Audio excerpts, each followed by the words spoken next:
আর এমনভাবে সাংবাদিকরা রিপোর্ট করে যে ব্যারিস্টার সুমন বন্ধুর বউকে শাড়ি দিলেন, বোঝা যায় বন্ধুর বউর সাথে আমার সম্পর্ক।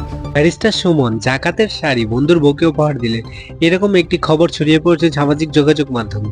এটিকে কেন্দ্র করে কি কারণে এরকম একটি নিউজ করলো একটি সংবাদ মাধ্যম, সেটিরই ব্যাখ্যা দিলেন ব্যারিস্টার সুমন। এটি জানার জন্য সবার মনের মধ্যে আগ্রহ যে এরকম শিরোনাম হলো, আসলে কি সে তার বন্ধুর বউকে জাকাতের শাড়ি উপহার দিয়েছে, সেটারই সত্যতা জানতে ভিডিওটি দেখুন। এবং ব্যারিস্টার সুমন সেটারই সত্যতা প্রকাশ করেছে একটি বক্তব্যের মধ্যে। চলুন আমরা কথা না বাড়ি সেই বক্তব্যটি শুনে আসি, তাহলে আমরা জানতে পারবো এরকম একটি সংবাদ প্রচার করা হলো। আর সে আরো বলছেন যে সাংবাদিকরা তিলকে তাল বানিয়ে প্রকাশ করে, এরকমই তথ্য উঠে এসেছে। চলুন আমরা তার মুখ থেকেই এই কথাগুলো শুনে আসি, এই বক্তব্যটা শুনে আসি, এবং সে সাথে কি কি বলেছে সেটা আমরা সম্পূর্ণটা শুনে আসি। ধৈর্য ধরে ভিডিওটা দেখতে থাকুন এবং তার সম্পূর্ণ বক্তব্য শুনতে থাকুন, তাহলে আপনাদের ভুল ধারণা ভেঙে যাবে। আর কি কারণে এরকম সংবাদ করা হয়েছে সেটি আপনারা জানতে পারবেন।